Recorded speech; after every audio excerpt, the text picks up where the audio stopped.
ನಮಸ್ಕಾರ. ಈ ನ್ಯೂಸ್ ಟಿವಿಯ ಸ್ಪೀಡ್ ನ್ಯೂಸ್ಗೆ ಸ್ವಾಗತ. ದೇಶ, ರಾಜ್ಯ ಹಾಗೂ ಸ್ಥಳೀಯ ವಿದ್ಯಮಾನಗಳ ಪಟಾಪಟ್ ಸುದ್ದಿ. ಹುಬ್ಬಳ್ಳಿಯ ತಾರಿಹಾಳದಲ್ಲಿ ಫೋಟೋ ವಿಚಾರಕ್ಕೆ ಶುರುವಾದ ಜಗಳ ಆಸಿಡ್ ದಾಳಿಗೆ ತಿರುಗಿ 6 ತಿಂಗಳ ಮಗು ಸೇರಿ 5 ಗಾಯಗೊಂಡಿದ್ದಾರೆ.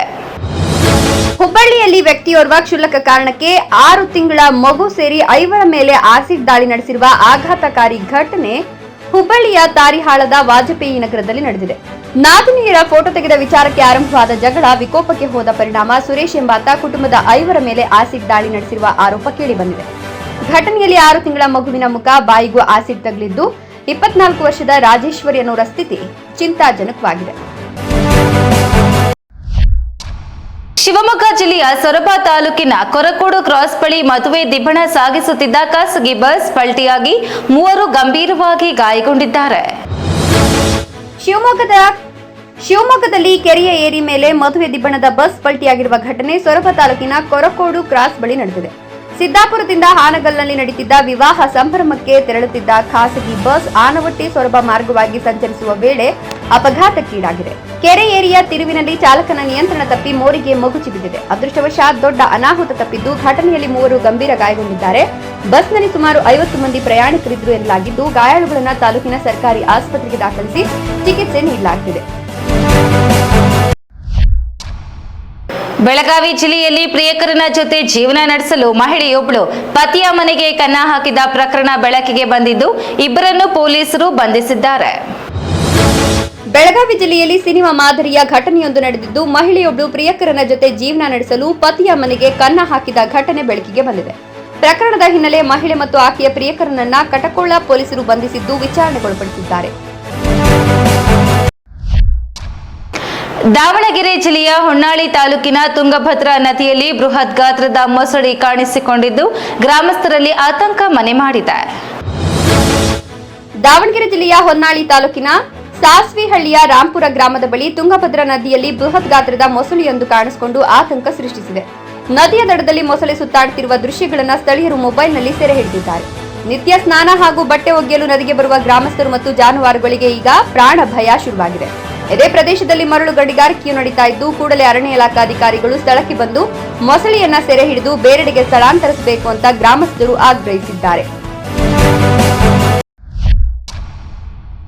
ಪಶ್ಚಿಮ ಬಂಗಾಳದಲ್ಲಿ ಬಿಜೆಪಿ ಸರ್ಕಾರದ ಪ್ರಮಾಣ ವಚನ ಸಮಾರಂಭಕ್ಕೆ ಪ್ರಧಾನಿ ನರೇಂದ್ರ ಮೋದಿ ಆಗಮಿಸಿದ್ದು ಸುವೇಂದು ಅಧಿಕಾರಿ ಮುಖ್ಯಮಂತ್ರಿ ಸ್ಥಾನಕ್ಕೆ ಪ್ರಮಾಣ ವಚನ ಸ್ವೀಕರಿಸಲಿದ್ದಾರೆ. ಪಶ್ಚಿಮ ಬಂಗಾಳದಲ್ಲಿ ಬಿಜೆಪಿ ಸರ್ಕಾರದ ಪ್ರಮಾಣ ವಚನ ಸ್ವೀಕಾರ ಸಮಾರಂಭ ನಡೆಯುತ್ತಿರುವ ಕೋಲ್ಕತಾದ ಐತಿಹಾಸಿಕ ಬ್ರಿಗೇಡ್ ಪೆರೇಡ್ಗೆ ಪ್ರಧಾನಿ ನರೇಂದ್ರ ಮೋದಿ ಆಗಮಿಸಿದ್ದಾರೆ. ಇಂದು ಬಿಜೆಪಿ ಸರ್ಕಾರದ ಮುಖ್ಯಮಂತ್ರಿಯಾಗಿ ಸುವೇಂದು ಅಧಿಕಾರಿ ಪ್ರಮಾಣ ವಚನ ಸ್ವೀಕರಿಸಲಿದ್ದಾರೆ. ಈ ಕಾರ್ಯಕ್ರಮದಲ್ಲಿ ಪ್ರಧಾನಿ ಮೋದಿ ಕೂಡ ಪಾಲ್ಗೊಂಡಿದ್ದಾರೆ. ಪಶ್ಚಿಮ ಬಂಗಾಳಕ್ಕೆ ಆಗಮಿಸಿದ ಪ್ರಧಾನಿ ನರೇಂದ್ರ ಮೋದಿ ಅವರಿಗೆ ಅಭೂತಪೂರ್ವ ಸ್ವಾಗತ ದೊರೆಯಿತು. ಕೋಲ್ಕತಾದ ಬ್ರಿಗೇಡ್ ಪೆರೇಡ್ ಮೈದಾನದಲ್ಲಿ ಸಮಾರಂಭ ನಡೀತಾ ಇದ್ದು ಅಲ್ಲಿಗೆ ಮೋದಿ ಆಗಮಿಸುತ್ತಿದ್ದಂತೆ ಮೋದಿ ಮೋದಿ ಅಂತ ಘೋಷಣೆಗಳು ಪ್ರತಿಧ್ವನಿಸಿದವು.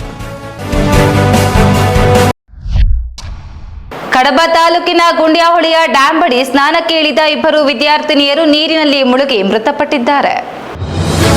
ಕಡಬ ತಾಲೂಕಿನ ಕುಟ್ರುಪ್ಪಾಡಿ ಗ್ರಾಮ ಪಂಚಾಯಿತಿ ವ್ಯಾಪ್ತಿಯಲ್ಲಿ ಹರಿಯುವ ಗುಂಡ್ಯಾಹೊಳೆಯ ಕೊಲಿಯದ ಕಟ್ಟ ಡ್ಯಾಂ ಬಳಿ ಸ್ನಾನಕ್ಕಿಳಿದ 2 ವಿದ್ಯಾರ್ಥಿನಿಯರು ನೀರಿನಲ್ಲಿ ಮುಳುಗಿ ಮೃತಪಟ್ಟ ಘಟನೆ ಮೇ 8ರ ಶುಕ್ರವಾರ ಸಂಜೆ ನಡೆದಿದೆ. ಕುಟ್ರುಪ್ಪಾಡಿ ಗ್ರಾಮದ ವಿಮಲಗಿರಿ ನಿವಾಸಿಗಳಾದ 15 ವರ್ಷದ ಅರ್ಪಿತಾ ಹಾಗೂ 21 ವರ್ಷದ ಸುನೀತಾ ಮೃತಪಟ್ಟ ವಿದ್ಯಾರ್ಥಿನಿಯರು ಅಂತ ಗುರುತಿಸಲಾಗಿದೆ. ರಜೆಯ ಮಜಾ ಕಳೆಯಲು ಸ್ನೇಹಿತರೊಂದಿಗೆ ನದಿಗೆ ಆಗಮಿಸಿದ 5 ವಿದ್ಯಾರ್ಥಿನಿಯರು ಸ್ನಾನಕ್ಕಾಗಿ ನೀರಿಗಿಳಿದಿದ್ರು. ಈ ಪೈಕಿ 2 ವಿದ್ಯಾರ್ಥಿನಿಯರು ನೀರಿನ ಆಳ ತಿಳಿಯದೆ ಮುಳುಗುತ್ತಿರುವುದನ್ನು ಗಮನಿಸಿದ ಜೊತೆಯಲ್ಲಿದ್ದವರು ರಕ್ಷಿಸಲು ಯತ್ನಿಸಿದ್ರು ಫಲಕಾರಿಯಾಗಲಿಲ್ಲ ಅಂತ ತಿಳಿದುಬಂದಿದೆ. ಮುಖ್ಯಮಂತ್ರಿ ಸಿದ್ದರಾಮಯ್ಯ ನೇತೃತ್ವದ ಸಭೆಯಲ್ಲಿ ಮತದಾರರ ಪಟ್ಟಿಯ ಎಸ್ಐಆರ್ ಪ್ರಕ್ರಿಯೆ ಸ್ಥಗಿತಗೊಳಿಸುವಂತೆ ವಿವಿಧ ಸಂಘಟನೆಗಳ ಮುಖಂಡರು ಆಗ್ರಹಿಸಿದ್ದಾರೆ. ಪಶ್ಚಿಮ ಬಂಗಾಳದ ಚುನಾವಣಾ ಫಲಿತಾಂಶದ ಬೆನ್ನಲ್ಲೇ ನಡೆದ ಮುಖ್ಯಮಂತ್ರಿ ಸಿದ್ದರಾಮಯ್ಯ ನೇತೃತ್ವದ ಸಭೆಯಲ್ಲಿ ಮತದಾರರ ಪಟ್ಟಿಯ ಎಸ್ಐಆರ್ ಪ್ರಕ್ರಿಯೆ ಸ್ಥಗಿತಗೊಳಿಸುವ ಸಂಬಂಧ ವಿವಿಧ ಸಂಘಟನೆಗಳ ಮುಖಂಡರಿಂದ ಒಕ್ಕೊರಳ ಒತ್ತಾಯ ಕೇಳಿಬಂತು. ಜಿಬಿಐ ಸೇರಿದಂತೆ ಸ್ಥಳೀಯ ಸಂಸ್ಥೆಗಳ ಚುನಾವಣೆ ಹೊಸ್ತಿಲಲ್ಲೇ ಎಸ್ಐಆರ್ ಬಗ್ಗೆ ಕೇಳಿ ಬರುತ್ತಿರುವ ಅಪಸ್ವರಗಳ ಕುರಿತು ಗೃಹ ಕಚೇರಿ ಕೃಷ್ಣಾದಲ್ಲಿ ಸಿದ್ದರಾಮಯ್ಯ ಅಧ್ಯಕ್ಷತೆಯಲ್ಲಿ ಸಭೆ ನಡೆಯಿತು. ಅದರಲ್ಲಿ ಉಪಮುಖ್ಯಮಂತ್ರಿ ಡಿಕೆ ಶಿವಕುಮಾರ್, ಸಚಿವರಾದ ಪ್ರಿಯಾಂಕ್ ಖರ್ಗೆ, ಕೆಜೆ ಜಾರ್ಜ್, ರಾಮಲಿಂಗಾರೆಡ್ಡಿ, ಡಾಕ್ಟರ್ ಶರಣ ಪ್ರಕಾಶ್ ಪಾಟೀಲ್, ಸಂತೋಷ್ ಲಾಡ್, ಬೋಸರಾಜು, ಶಿವರಾಜ್ ತಂಗಡಗಿ ಹಾಗೂ ವಿವಿಧ ಸಂಘಟನೆಗಳ ಮುಖಂಡರು ಭಾಗವಹಿಸಿದ್ದರು. ಚಿಕ್ಕಬಳ್ಳಾಪುರದ ನಾಗಾರ್ಜುನ ಕಾಲೇಜು ಬಳಿ ಕರ್ತವ್ಯ ನಿರತ ಪೊಲೀಸರ ಮೇಲೆ ವಿದ್ಯಾರ್ಥಿಗಳು ಹಲ್ಲೆ ನಡೆಸಿದ ಪ್ರಕರಣಕ್ಕೆ ಸಂಬಂಧಿಸಿ 3 ವಿದ್ಯಾರ್ಥಿಗಳನ್ನು ಬಂಧಿಸಲಾಗಿದೆ. ಕರ್ತವ್ಯ ನಿರತ ಪೊಲೀಸರ ಮೇಲೆ ಕಾಲೇಜು ವಿದ್ಯಾರ್ಥಿಗಳು ಗುಂಪು ಕಟ್ಟಿಕೊಂಡು ಬಂದು ಹಲ್ಲೆ ನಡೆಸಿ ಅವಾಚ್ಯ ಶಬ್ದಗಳಿಂದ ನಿಂದಿಸಿ ಲಾಠಿ ಕಿತ್ಕೊಂಡು ಕೈಯಿಂದ ಗುದ್ದಿ ನೆಲಕ್ಕೆ ಬೀಳಿಸಿ ಕಾಲಿನಿಂದ ಒದ್ದು ಗಾಯಗೊಳಿಸಿದ ಘಟನೆ ನಿನ್ನೆ ಸಂಜೆ ಚಿಕ್ಕಬಳ್ಳಾಪುರ ಹೊರವಲಯದ ನಾಗಾರ್ಜುನ ಕಾಲೇಜಿನ ಬಳಿ ನಡೆದಿತ್ತು.